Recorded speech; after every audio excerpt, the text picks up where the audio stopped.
Today we had two light wind races, kind of 5 or 6 knots, and two decent results. Quite nice to get out and be racing after not having raced for 3 months. So this week it's been pretty difficult so far. Santander is definitely throwing up some pretty awkward conditions. Some of the race courses quite a long way out at sea, lots of swell, pretty unstable winds, and it's definitely going to be quite a challenge next year. I managed to get 2 first places today. It was hard work out there. You know, you had to keep working and keep the momentum going.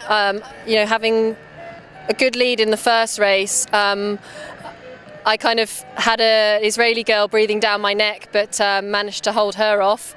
And then I had a really good kind of match race up the second beat of the last race with the French girl. So yeah, it was good to hold both of those girls off, who are very, very good in that kind of wind. We've never been here before, and we had no idea what it was going to be like. So coming here yesterday, we had a really difficult day. Yesterday, we were on the water for 6 hours, and we had 3 races. 1 race in maybe 3 or 4 knots, and then 2 races in 6 to 12 knots. The wind patterns are kind of different to home. It's very unpredictable out there.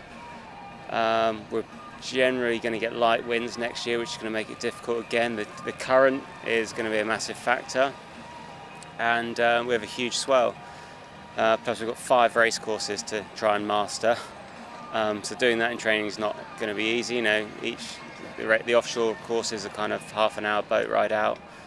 So it's going to be difficult, really difficult. Definitely going to have to factor in some time here in the summer next year. But yeah, it's not going to be a straightforward World Championship next year. I think it's great that we're getting a handle of the conditions out there and testing it all out. You know, there's a lot of current out there, and things like ley lines get affected, and it's nice to chat about that with my coach before the race and try and work it out. And thankfully today it paid off.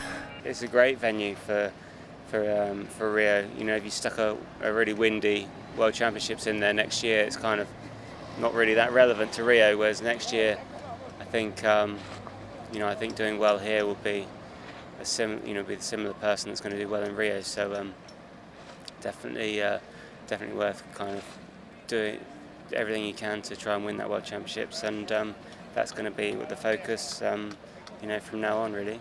It is very similar to Rio, having been out there this summer.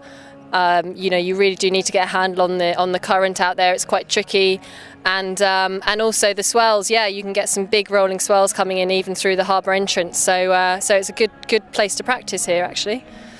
It's been a good year. It's a nice bounce back from not meddling at the games, and I'm really starting to be confident in my own ability, and I think trying to keep that momentum going. I feel like it's kind of coming to the end of our season, so kind of squeezing the last bits of energy out for this regatta. But I'm sure this time next year this will be our peak regatta.